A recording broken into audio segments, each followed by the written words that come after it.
बिस्मिल्लाहिर्रहमानिर्रहीम। स्टूडेंट्स, आज हम डिस्कस करेंगे फाइलम एस्केलमेंथीस। इसका दूसरा नाम है नेमाटोडा। कॉमनली इनको हम राउंड वर्म्स का नाम देते हैं। सबसे पहले हम डिस्कस करेंगे कि फाइलम नेमाटोडा को नेमाटोडा क्यों कहते हैं या एस्केलमेंथीस का नाम क्यों दिया गया है।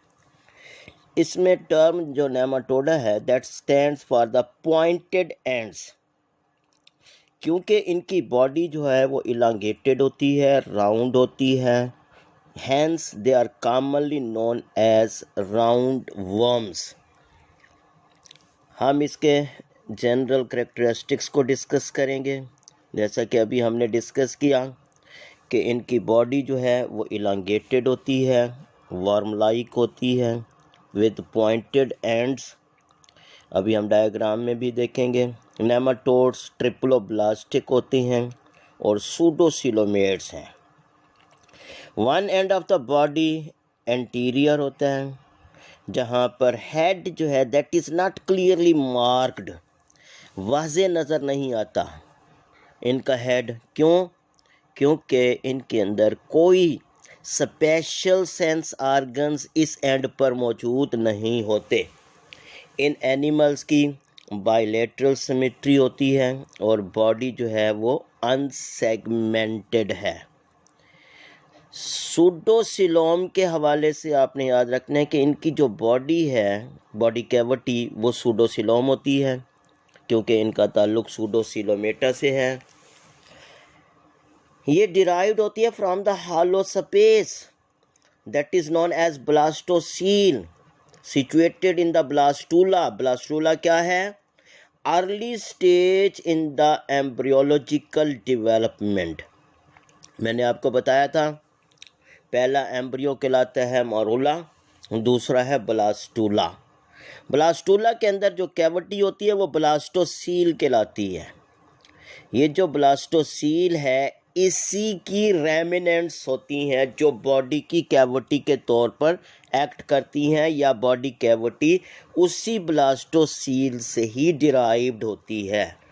इसलिए इसको हम नाम देते हैं सूडोसिलोम का, क्योंकि ये मीसोडर्म से अराइज नहीं हुई। उसके बाद साइज़ के हवाले से आपने याद रखना है, ये रेंज करते हैं in size from microscopic forms to some from reaching a length of up to 1 meter। 1 metre तक इनकी लेंथ हो सकती है। उसके बाद डाइजेस्टिव सिस्टम के हवाले से आपने याद रखना है, डाइजेस्टिव सिस्टम इनके अंदर मौजूद है in the form of the alimentary canal. उसकी 2 ओपनिंग्स हैं, इसको हम नाम देते हैं कंप्लीट डाइजेस्टिव सिस्टम का। एक ओपनिंग जो एंटीरियर एंड पे होगी वो माउथ कहलाती है, और जो पोस्टीरियर एंड पे है जहाँ से अनडाइजेस्टेड वेस्ट की रिमूवल होती है उसे हम एनस का नाम देते हैं।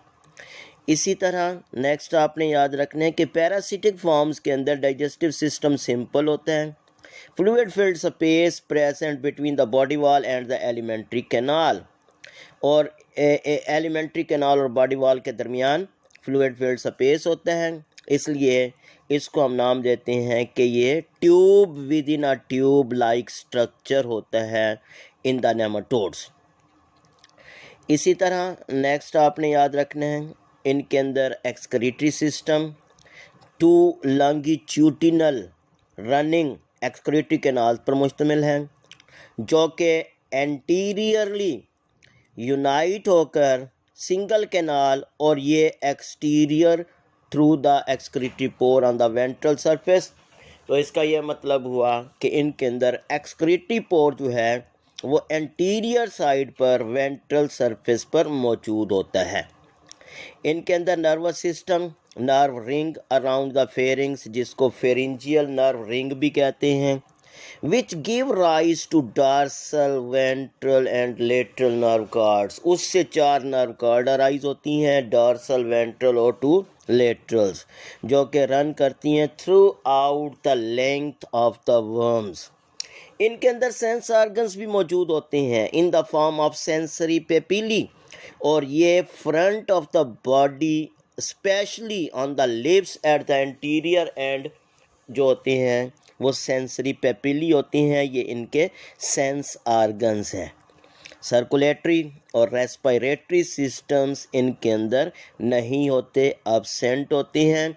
लोकोमोशन इनके अंदर undulating waves of contraction and relaxation of the muscles है। अंडुलेटिंग का मतलब होता है वेवी, वेव लाइक। तो मसल जो हैं इनके अरेंज होते हैं इन 4 बैंड्स, 2 डार्सोलेटरल हैं और 2 वेंट्रोलेटरल हैं, यानी कि 2 डार्सल साइड पर, लेटरल डार्सल और लेटरल साइड पर, 2 वेंट्रल और लेटरल साइड्स पर होंगे। सर्कुलर मसल्स इनके अंदर एब्सेंट होती हैं, इस वजह से इनके अंदर बेंडिंग जो है वो डार्सो वेंट्रली होती है, लेटरली इनके अंदर बेंडिंग नहीं होती। उसके बाद रिप्रोडक्शन के हवाले से आपने याद रखना है, रिप्रोडक्शन में सेक्सेस इनके अंदर सेपरेट, फीमेल गोनेट्स को ओवरीज कहते हैं, इनसे एग्स प्रोड्यूस होते हैं, मेल गोनेट्स को टेस्टिस कहते हैं, ये स्पर्म प्रोड्यूस करते हैं, इनके अंदर फर्टिलाइजेशन इंटरनल होती है। डेवलपमेंट जो है इनके अंदर डायरेक्ट होती है, इनडायरेक्ट होती है, और इनडायरेक्ट डेवलपमेंट में आपने याद रखना है कि लार्वल स्टेजेस लाइफ साइकिल के दौरान मौजूद होंगी। तो जितने भी नेमाटोड्स हैं उनके अंदर लार्वल स्टेजेस डेवलपमेंट के दौरान अपीयर होती हैं। एग्जाम्पल्स इनकी यहाँ पर दी हुई हैं। 3 बहुत इम्पॉर्टेंट पैरासिटिक नेमाटोड्स हैं।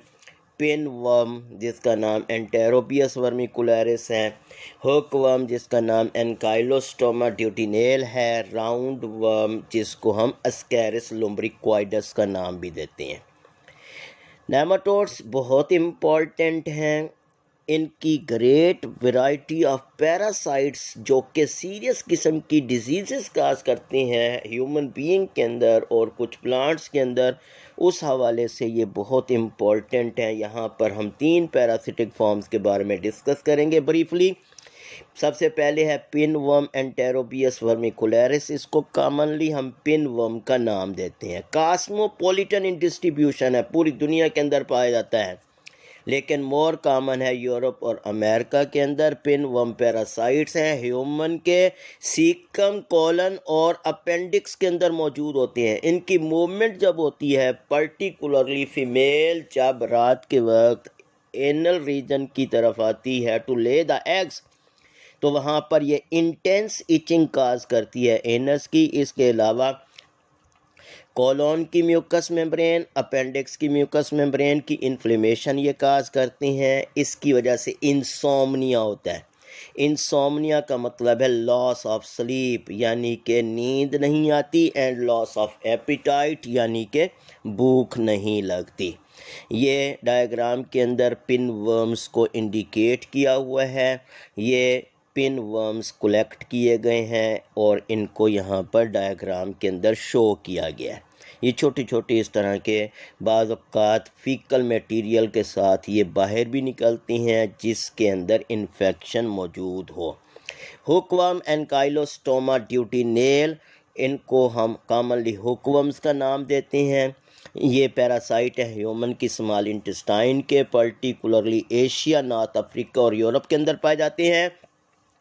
बहुत डेंजरस है क्योंकि ये इंटेस्टाइन की विलाई को होल्ड करता है और वहाँ से ब्लड को और बॉडी फ्लूइड्स को सक करता है, और जब इसके अंदर फीडिंग हो जाती है तो उसके वक्त ये एंटी कोएगुलेंट जो है ना रिलीज़ करने की वजह से उन वुंड्स को ऐसे ही छोड़ देता है, वहाँ से जो है ब्लीडिंग होती रहती है, खून रिसता रहता है, जिसकी वजह से उस पेशेंट के अंदर पर्टिकुलरली अगर वह चिल्ड्रन है सवियर एनीमिया भी हो सकता है, फिज़िकल और मेंटल ग्रोथ भी रिटार्ड कर जाती है। ये यहाँ पर इंडिकेट किए हुए हैं। हुकवर्म्स, मेल और फीमेल हुकवर्म्स को अलग-अलग इंडिकेट किया हुआ है। उसके बाद नेक्स्ट हम डिस्कस करेंगे आखिरी पैरासाइट राउंड वर्म अस्कैरिस लुम्ब्रिक्वाइडस।